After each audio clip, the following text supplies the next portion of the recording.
بریرہ کو ایک آس تھی، ایک امید تھی، شاید فارس ایک بار ہی مخاطب کر لے۔ فارس اپنے آپ کو مسلسل بزی شو کر رہا تھا، مجھے نظر انداز کر رہا ہے، خود کو سمجھتا کیا ہے۔ بریرہ کو سخت غصہ آ رہا تھا اپنے یوں نظر انداز ہونے پر۔ آخر تک ہار کر بریرہ نے ہی میسج کیا، اگنور کر رہے ہو مجھے؟ فارس نے میسج پڑھ کر سامنے کی اور دیکھا، جہاں بریرہ حسرت بھری نظروں سے فارس کو دیکھ رہی تھی۔ میں کون ہوتا ہوں تمہیں اگنور کرنے والا؟ فارس نے ناراض نظروں سے بریرہ کو دیکھا۔ تو پھر ایک بھی میسج کیوں نہیں کیا؟ بریرہ نے منہ پھلاتے ہوئے میسج سینڈ کیا۔ ایک عجیب سا ڈر تھا میرے دل میں، شاید تمہیں کھو دینے کا ڈر۔ فارس کو واقعی ڈر تھا کہیں بریرہ کو وہ کھو نہ دے۔ کبھی شام آ میرے محرمہ، سبھی راز ہستی بیاں کروں، میری روح کا جو کرب ہے تیری روح میں عیاں کروں، میری خانہ دل کی وحشتیں تیرے دل پہ ساری نہاں کروں، کبھی خود کو تسبیح سا پھیر دوں، کبھی تجھ کو ورد و زباں کروں۔ شاعری پڑھ کر فارس کے دل میں ایک عجیب سی خوشی پیدا ہو گئی تھی۔ مطلب بریرہ اسی کی ہے، وہ بھی اس سے محبت کرتی ہے۔ میں نے پوری رات انتظار کیا تھا، شاید تم کوئی میسج کرو۔ بریرہ اداس ہو گئی تھی۔ میری جان، I am really so sorry, مجھے لگا اب تم مجھ سے کبھی بات نہیں کرو گی۔ فارس بریرہ کی حالت سے محظوظ ہوتا ہوا میسج کیا، کیا تمہیں نہیں لگتا غلطی تم نے کی تھی؟ معافی تمہیں مانگنی چاہیے تھی۔ بریرہ نے بناوٹی غصے سے میسج کا جواب دیا، بہت اچھا طریقہ تم نے اپنایا تھا۔ فارس بریرہ کے پلان پر حیرت زدہ ہو کر رہ گیا تھا۔ شکر کرو تمہاری قسمت اچھی تھی کہ میں نے ایک دو تھپڑ رسید نہیں کیا۔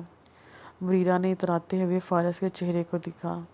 اللہ کا شکر ہے، فارس نے ہنستے ہوئے جواب دیا۔ سب کچھ اللہ کی خیر سے نمٹ گیا۔ جاوید صاحب جانے کے لیے کھڑے ہو گئے تھے، سب ایک دوسرے سے گلے مل رہے تھے۔ آنٹی خدا حافظ۔ اہل کو ایک عجیب سی کنفیوژن ہو رہی تھی، ایسا لگ رہا تھا یہ چہرہ کسی کی یاد ہے، کسی کی یاد شدت سے دلا رہا ہے۔ اس کے ذہن میں عجیب عجیب سے خیالات آ رہے تھے۔ اپنا بہت خیال رکھنا بیٹا، فائزہ بیگم نے اہل کو دعا دیتے ہوئے کہا۔ گاڑی افندی ہاؤس آ چکی تھی۔ اہل شاہ افندی، جاوید شاہ افندی، مریم بیگم گھر کے اندر جا چکے تھے۔ بریرہ کچھ دیر بعد گاڑی سے اتری۔ فارس ہاتھ باندھے گاڑی سے بریک لگائے بریرہ کا ہی انتظار کر رہا تھا۔ فارس نے مسکراتے ہوئے بریرہ کی کلائی پکڑ کر اپنی اور کھینچا۔ بریرہ اپنا توازن برقرار نہ رکھ سکی، ایک لمحے کے فارس کے سینے سے جا لگی۔ فارس کیا کر رہے ہو، کوئی دیکھ لے گا۔ بریرہ کو ڈر تھا اتفاق سے کوئی دیکھ نہ لے۔ کون دیکھے گا؟ فارس نے بریرہ کی حالت سے محظوظ ہوتے ہوئے کہا، کوئی بھی، پلیز مجھے جانے دو۔ بریرہ فارس کے اتنے قریب تھی، اس کی کان کی لوئیں تک سرخ ہو گئی تھیں۔ پاگل لڑکی، اتنی رات کو کون ہمیں دیکھنے آئے گا؟ فارس بھائی دیکھ لیں گے پلیز۔ اچھا یار، چھوڑ دیا۔ فارس بریرہ کی پکڑی ہوئی کلائی چھوڑ چکا تھا۔ کال کروں گا، میں انتظار کروں گی۔ بریرہ ہنستی ہوئی اندر چلی گئی۔ اہل، آج میں بہت خوش ہوں، تمہارا کیا گیا فیصلہ مجھے بہت پسند آیا۔ بھلے تم نے اپنی مرضی سے یہ فیصلہ کیا تھا، لیکن میں بہت خوش ہوں میرے بیٹے۔ جاوید صاحب آج ضرورت سے زیادہ ہی خوش تھے۔ آخر بابا کو اتنی خوشی کیوں ہو رہی ہے؟ اہل کے دل میں بے اختیار خیال آیا، اب تم جاؤ آرام کرو۔ جاوید صاحب نے نرم مسکراہٹ کے ساتھ کہا۔ اہل اپنے کمرے میں آ چکا تھا۔ شاور لینے کے بعد آئینے کے سامنے کھڑے ہو کر اپنے گیلے بالوں کو ترتیب دے رہا تھا۔ اچانک اس کے دل میں خیال آیا، کیوں نہ جان کو ایک کال کی جائے۔ مسلسل بجتی رنگ پر مشک کا دل کہہ رہا تھا موبائل کو شوٹ کر دے۔ اہل نے ایک اور بار ٹرائی کیا، لیکن نو رسپانس۔ موچ، یہ آخری کال ہے میری، اس کے بعد اپنی سزا کے لیے تیار ہو جانا۔ اہل نے اب میسج کیا تھا۔ میسج سین ہو چکا تھا۔ آیا بڑا سزا دینے والا، موچ نے منہ میں بڑبڑاتے ہوئے کہا۔ ٹھیک ہے، جیسے آپ راضی موچ میڈم، ویسے ہم بھی راضی۔ اہل شاطرانہ مسکراہٹ کے ساتھ بولا۔ فارس، کیا تمہیں نہیں لگتا کہ ہمیں اہل بھائی کو بتا دینا چاہیے؟ بریرہ کو ڈر لگ رہا تھا کیونکہ یہ بات چھوٹی نہیں تھی۔ کیوں میری معصوم سی جان لینے پر تلی ہو؟ فارس نے ایکٹنگ کرتے ہوئے کہا۔ مجھے ڈر لگ رہا ہے، پتہ نہیں آہل بھائی کا کیا ریئیکشن ہوگا، اسی لیے میں پیچھے ہٹ گیا تھا۔ آہل میرے لیے بہت عزیز ہے، میں اسے کسی بھی دھوکے میں نہیں رکھنا چاہتا تھا۔ فارس کو تھوڑی شرمندگی محسوس ہو رہی تھی۔ فارس، مجھے تمہاری امی سے ملنا ہے۔ برینا بے چین تھی فارس کی امی سے ملنے کے لیے۔ یار کیا ہے، ایک کے بعد ایک خواہش بتاتی جا رہی ہو۔ فارس پلیز نا، مجھے ملنا ہے۔ بریرا اب ضد باندھ چکی تھی۔ اچھا ٹھیک ہے، کل کالج سے پک کر لوں گا، فارس نے ہارتے ہوئے کہا۔ موش، تم کالج نہیں جاؤ گی؟ آہل کا میسج اسکرین پر چمک رہا تھا۔ میسج پڑھ کر موش کا غصہ 7ویں آسمان پر پہنچ گیا تھا۔ 1 منٹ میں اندر اس نے آہل کو کال ملائی۔ تم ہوتے کون ہو مجھ پر اپنا حکم چلانے والے؟ تمہارا کہنے سے میں کالج نہیں جاؤں گی، تمہیں یقین ہے؟ موش نے ایک ایک لفظ چباتے ہوئے کہا۔ میں نے ایک بار کہہ دیا نا تم کالج نہیں جاؤ گی، اور میں نے بھی کہہ دیا میں جاؤں گی۔ ہوتے کون ہو تم مجھ پر حکم چلانے والے؟ موش نے آواز میں سختی لاتے ہوئے کہا۔ سویٹ ہارٹ، میرے خیال میں تمہیں یہ ایک بار بار بتانے کی ضرورت نہیں ہے۔ آہل نے صاف صاف لفظوں میں اسے باور کرایا۔ میں کالج جاؤں گی، تم نے جو کرنا ہے کر لو۔ موش نے کہتے ہوئے غصے سے موبائل آف کر دیا تھا۔ امی میں کالج جا رہی ہوں، موش نے شال سنبھالتے ہوئے کہا۔ موش، تمہارا کل نکاح ہوا ہے، 1 ہفتے بعد رخصتی ہے، تمہاری کالج جانے کی کیا ضرورت ہے؟ فائزہ بیگم، موش کا کالج جانا اب اچھا نہیں لگ رہا تھا۔ میرے نکاح کا میرے کالج سے کیا تعلق؟ اور امی پلیز، رخصتی ابھی 1 ہفتے بعد ہے، کم از کم مجھے 1 ہفتے تو کالج جانے دیں۔ اچھا ٹھیک ہے جاؤ، لیکن دھیان سے جانا۔ فائزہ بیگم نے آخر موش کو جانے کی اجازت دے ہی دی۔ کالج پہنچتے ہی اس نے کینٹین میں سمرا اور عریشہ کو موموز سے انصاف کرتے ہوئے دیکھا۔ کیسی ہو سمرا؟ موش نے دوڑتے ہوئے ان کے گلے لگ کر کہا۔ ہم تو بالکل ٹھیک ہیں، عریشہ نے اس طرح جواب دیا جیسے کچھ ہوا ہی نہیں۔ اس نے تم لوگوں کو کوئی نقصان تو نہیں پہنچایا؟ موش نے تصدیق چاہی۔ کیسا نقصان یار، جب اتنا ہینڈسم بندہ کڈنیپ کرے تو کہاں یاد رہتا ہے ہم کڈنیپ ہوئے ہیں؟ سمرا نے آنکھ مارتے ہوئے کہا۔ بکواس بند کرو یار، شکر ہے تم لوگ ٹھیک ہو۔ موش نے ایک بار پھر سے شکر کیا۔ اسی دوران بریرا بھی آ چکی تھی۔ موش نے بہت ہمت کر کے بریرا کو مخاطب کیا تھا۔ کچھ بھی تھا، وہ آہل شاہ افندی کی ہی بہن تھی۔ کلاسیں شروع ہو چکی تھیں۔ موش کتاب میں سر جھکائے آس پاس سے بے خبر پڑھنے میں مصروف تھی۔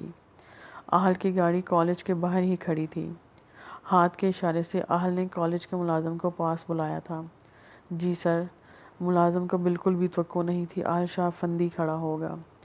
مس موش کو جا کر بھیجو، اور ہاں، ان سے کہنا ان کے ریلیٹیو آئے ہیں۔ جیسا آپ کا حکم صاحب۔ ملازم اندر جا چکا تھا۔ میڈم جی، آپ سے ملنے کوئی آپ کے باہر بلا رہے ہیں۔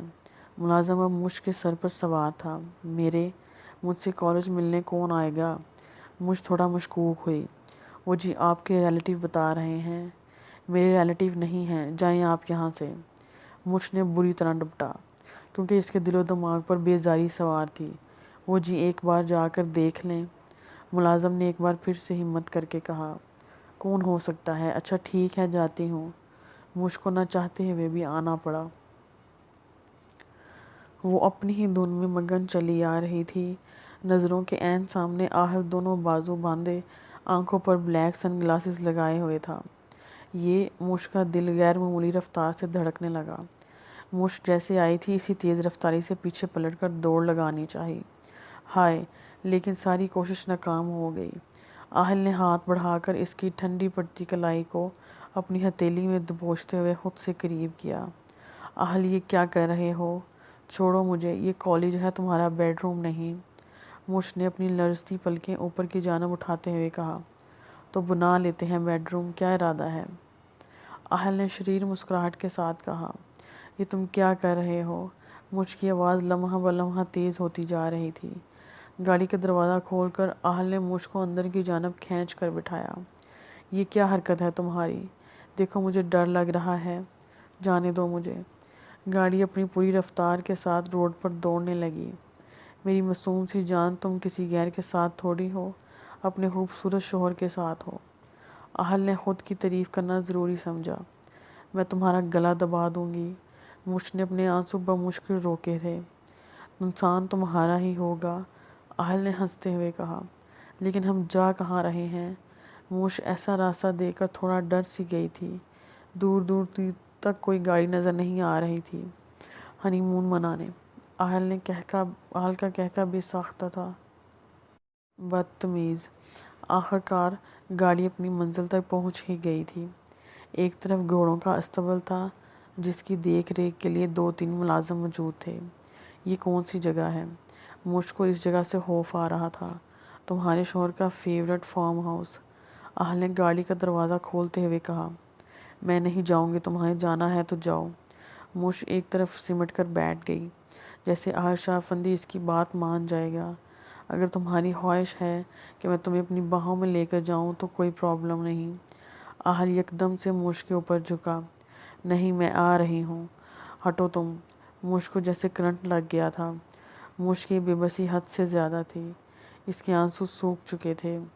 موش اہل کے ہمراہ چلتی ہوئی ایک بہت ہی خوبصورت کمرے میں داخل ہوئی۔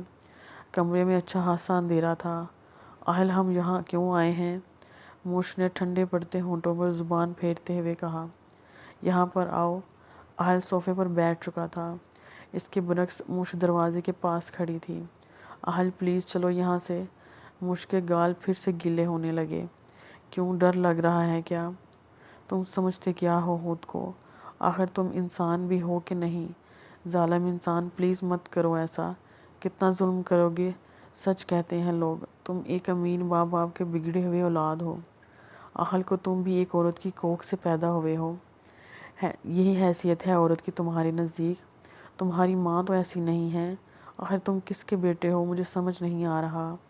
تمہیں صحیح معنوں میں بتاؤں، تم دراصل مفاد پرست انسان ہو، صرف اپنے مطلب کے ہو۔ آخر کتنی لڑکیوں کو استعمال کیا ہے تم نے؟ موش ایک ہی سانس میں انگارے پر دہکتے الفاظ کہہ گئی تھی۔ موش! اہل کی چیخ سے موش کا دل دہل گیا تھا۔ اس نے اپنے دونوں کانوں پر ہاتھ رکھ دیا۔ چٹاخ!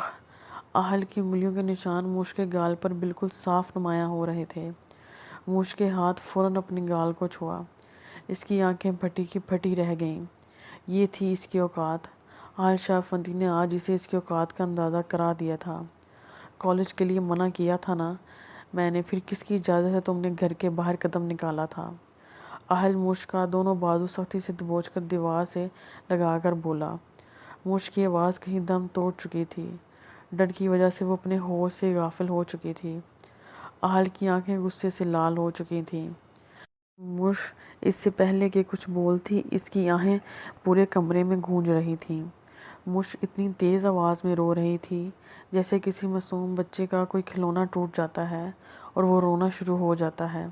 اہل کو بے انتہا شرمندگی محسوس ہو رہی تھی۔ زندگی میں پہلی بار اس نے کسی عورت پر ہاتھ اٹھایا تھا۔ اب یہ رونا دھونا بند کرو، گاڑی میں چل کر بیٹھو، اہل شاہ افندی نے اس کی بھوری آنکھوں میں دیکھتے ہوئے کہا۔ موش، میں تم سے بات کر رہا ہوں۔ موش جیسی کی تیسی بیٹھی تھی۔ اس کی آنکھوں سے لگاتار آنسو جاری تھے۔ Okay fine. اہل موش کو اپنے دونوں ہاتھوں کے سہارے سے اپنی باہوں میں اٹھا لیا۔ موش یکدم خاموش تھی۔ وہ ایک ٹک اہل کے سرخ آنکھوں میں دیکھے جا رہی تھی۔ اہل کو ایسا محسوس ہو رہا تھا جیسے کسی موم کی گڑیا اس کی باہوں میں یوں لگ رہا تھا۔ وہ کسی معصوم گڑیا کو قید کیے ہوئے تھا، جیسے ابھی اس سے کوئی چھین لے گا۔ گاڑی کے پاس پہنچ کر اہل نے ایک ہاتھ کے سہارے سے دروازے کو کھولا اور موش کو اندر کی جانب جیسے ہی بٹھانے کے لیے جھکا، اس کے جذبات مچلنے لگے تھے۔ موش کے وجود سے اٹھتی بھینی بھینی خوشبو اہل شاہ افندی کو مدہوش کر رہی تھی۔ اپنے جذبات پر قابو پا کر اہل نے ڈرائیونگ سیٹ سنبھال لی۔ گاڑی میں مکمل خاموشی تھی۔ اہل نے ایک بار بھی موش کو مخاطب کرنا ضروری نہیں سمجھا تھا۔ موش کے آنسو خاموشی سے زاروں قطار بہہ رہے تھے۔ گلاب کی پنکھڑیوں جیسے لب دھیرے دھیرے کپکپا رہے تھے۔ اہل گاڑی کو کالج لے جانے کے بجائے گھر لے آیا تھا، کیونکہ اسے ڈر تھا موش کو کوئی نقصان نہ پہنچے۔ موش اسی خاموشی کے ساتھ گاڑی سے اترنے لگی۔